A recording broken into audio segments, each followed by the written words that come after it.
Picture this. It's 10:15 in the morning at a local school campus. There are 3 kids already sitting outside the principal's office, and they're the same 3 kids from last week. They're even sitting in the same chairs. Zoe's there for eye-rolling and talking back during math.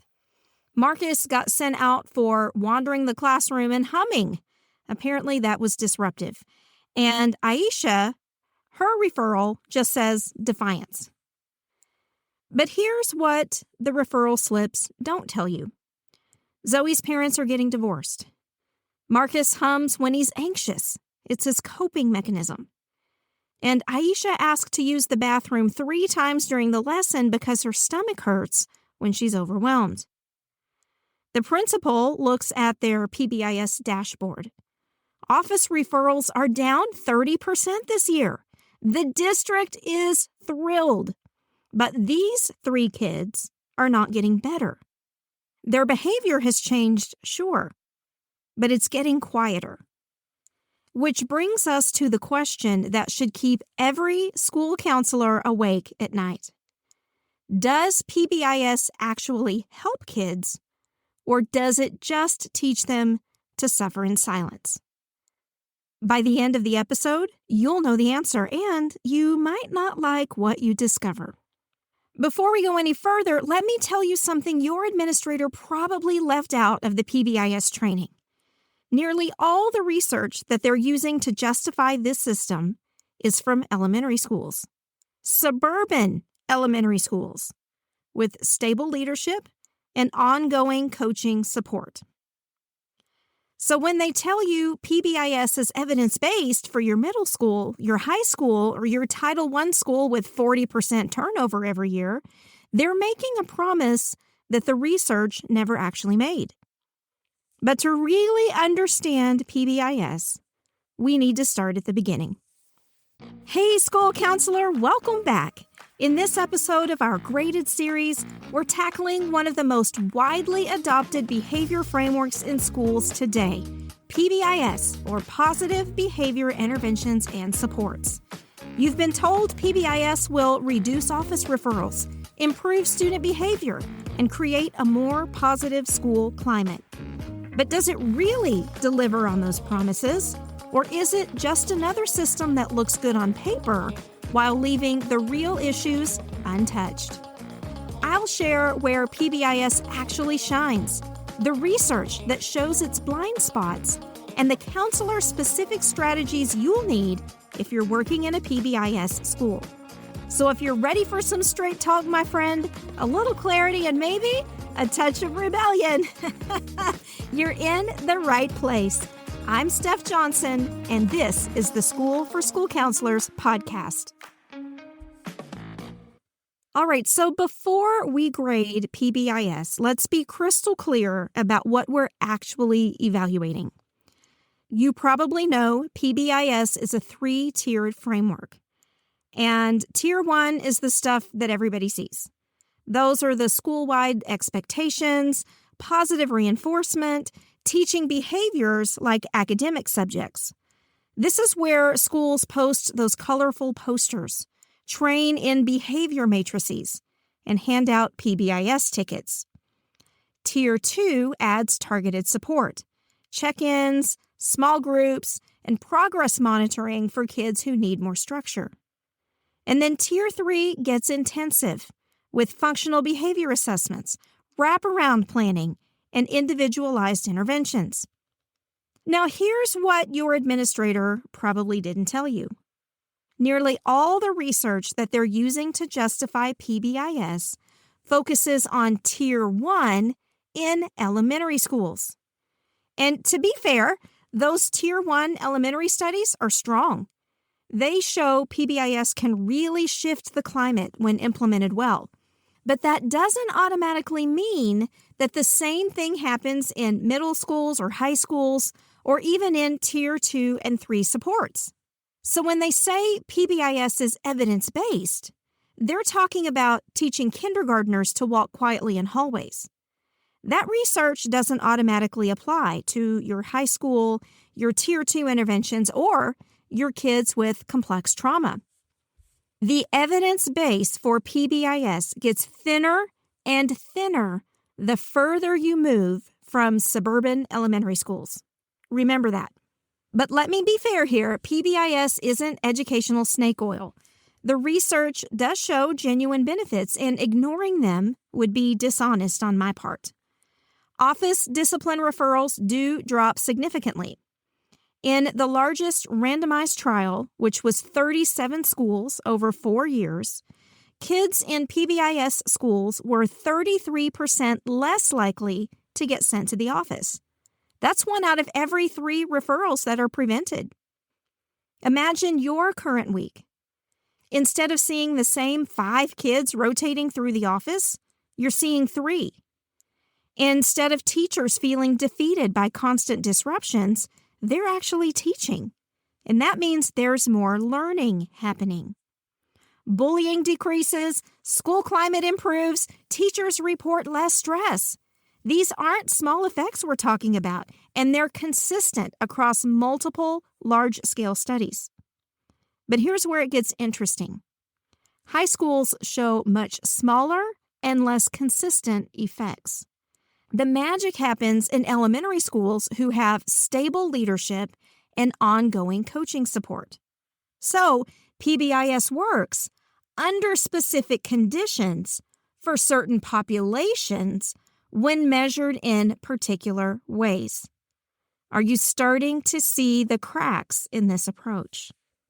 So then, let me tell you about the kids who haunt me.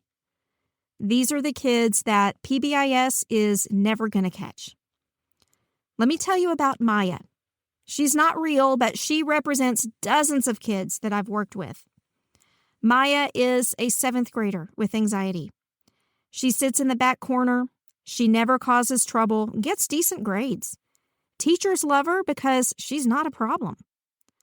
But Maya's stomach hurts every morning. She has panic attacks in the bathroom stalls.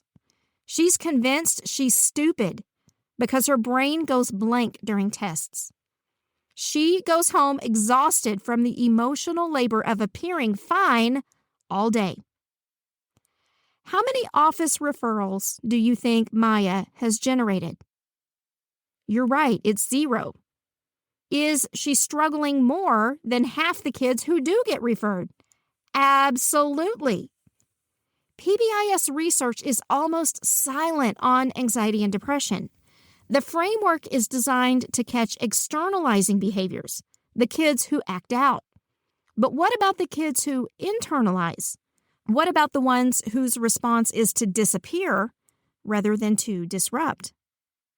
We're optimizing a system to catch the loudest pain while the quietest suffering goes completely unnoticed. That should terrify us. And while PBIS is missing those kids, there's even another blind spot that we need to talk about. It's not the kids this time, though. It's the tools that PBIS relies on to shape behavior. And this is always a hot topic among school counselors. PBIS rewards. PBIS is built on reinforcement, and in most schools, that looks like tickets, tokens, prize boxes, pizza parties, right? The idea is simple. You reward the behavior you want to see, and you'll see more of it. But here's where it gets tricky. Decades of research on rewards paints a complicated picture. D.C. Costner and Ryan, 1999, found that expected tangible rewards can actually undermine intrinsic motivation if they feel controlling. Think about it.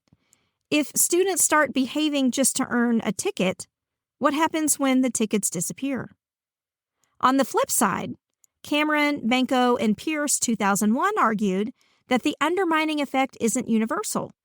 Under certain conditions, rewards don't harm motivation at all. So, what do we do with that? Here's the takeaway. Some argue that the undermining effect is overstated, but I think the caution is still valid. If PBIS becomes all about tickets and treasure chests without thoughtful design and a plan to fade them out, we're building compliance, not capacity. Rewards can buy us short-term calm, but calm is not the same thing as growth, and that's the danger when we start mistaking quiet classrooms for thriving ones.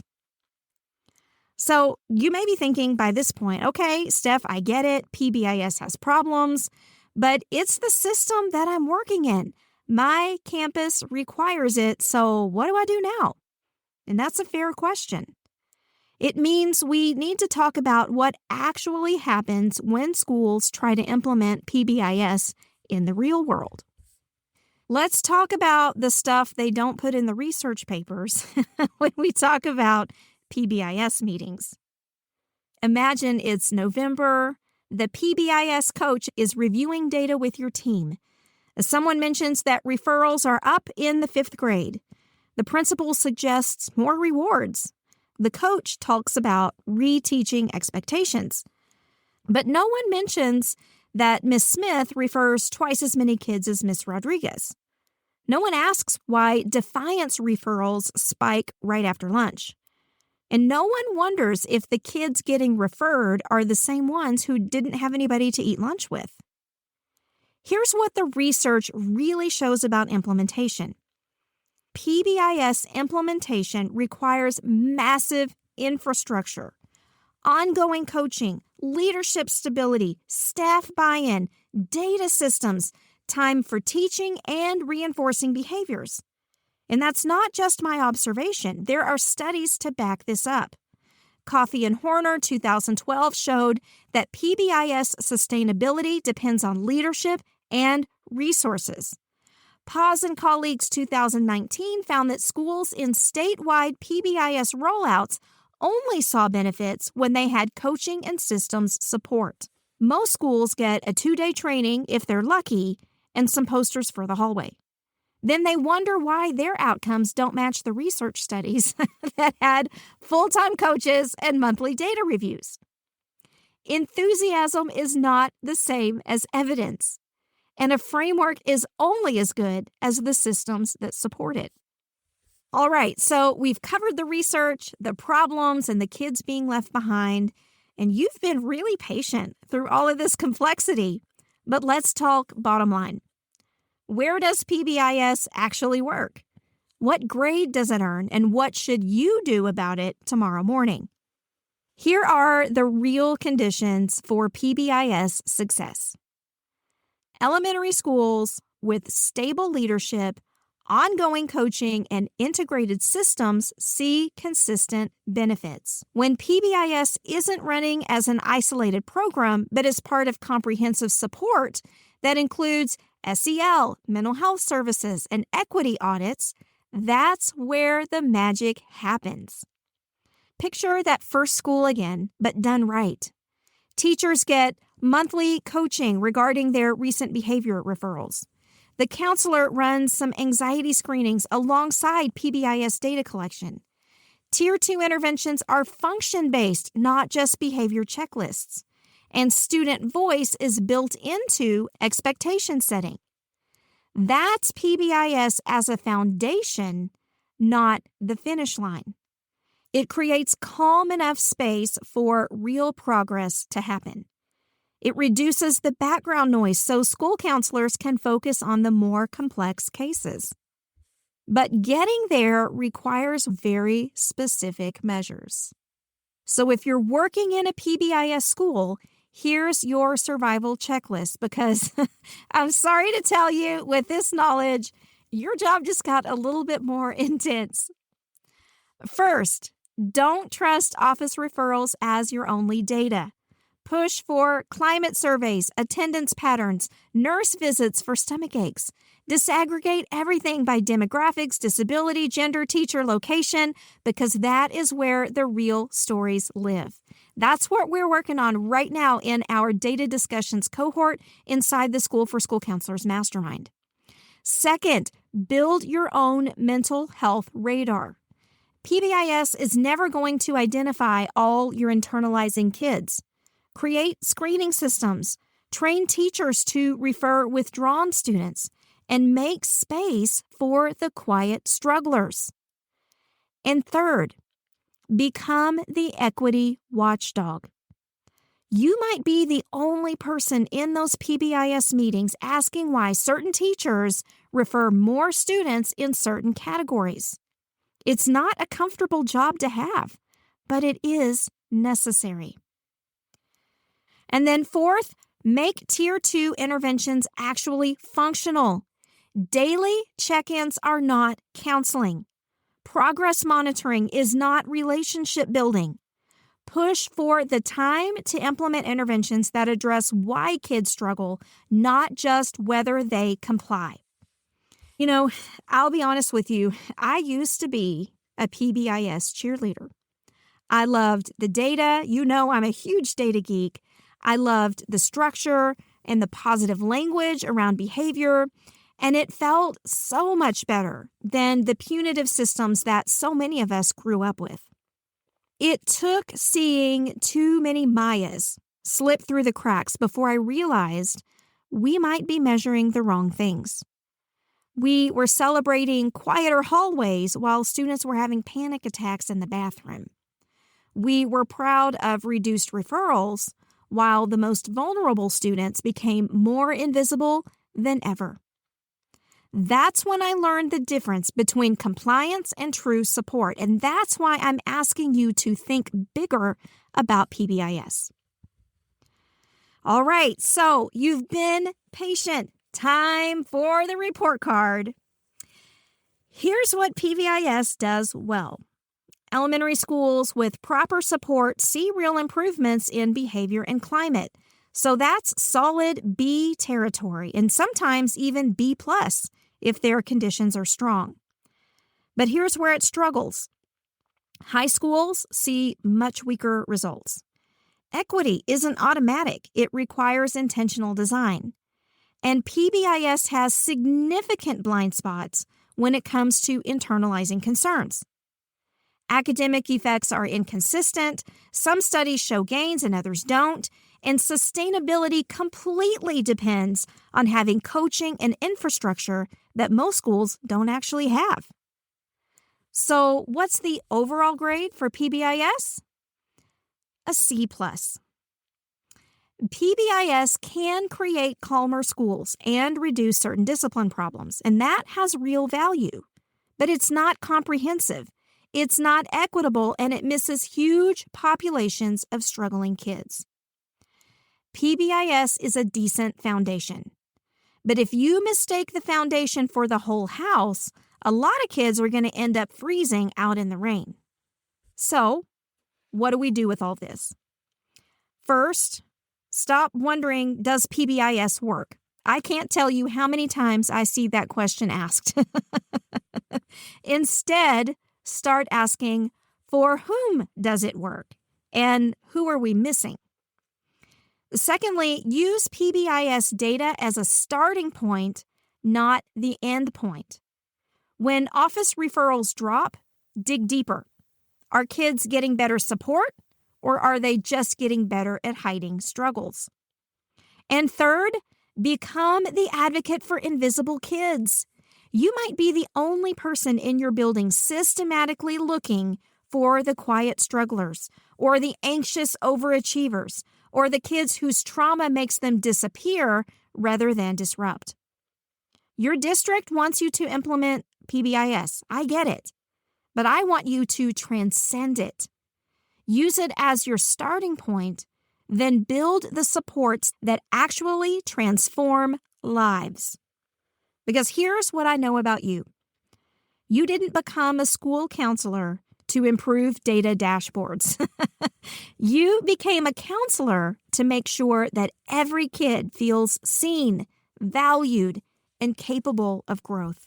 PBIS can help with that goal, but it cannot be the goal.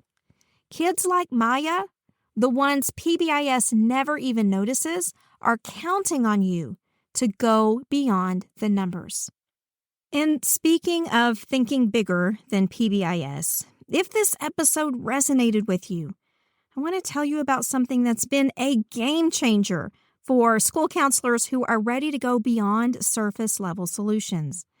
It's called the School for School Counselors Mastermind, and it's where school counselors like you come together to tackle the hard questions that PBIS trainings never ask.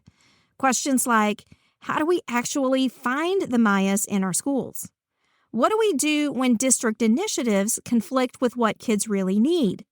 And how do we advocate for equity without burning bridges? This isn't just another online workshop or professional development session where you sit and listen. This is a community of counselors who refuse to settle for good enough data when kids are struggling. We dig into the research, share real strategies and experiences, and hold each other accountable for creating change that actually matters. So if you're tired of feeling like the only person asking the uncomfortable questions, you're not alone, and you don't have to figure it out by yourself. Head to schoolforschoolcounselors.com/mastermind to learn more about joining us. Because better counselors really do mean better outcomes. And that starts with school counselors who think critically, act boldly, and never stop advocating for every single kid. I'll be back soon with another episode of the School for School Counselors podcast. In the meantime, keep asking the hard questions. Keep fighting for the invisible kids. And remember, better numbers don't always mean better students, but better counselors always mean better outcomes. Take care.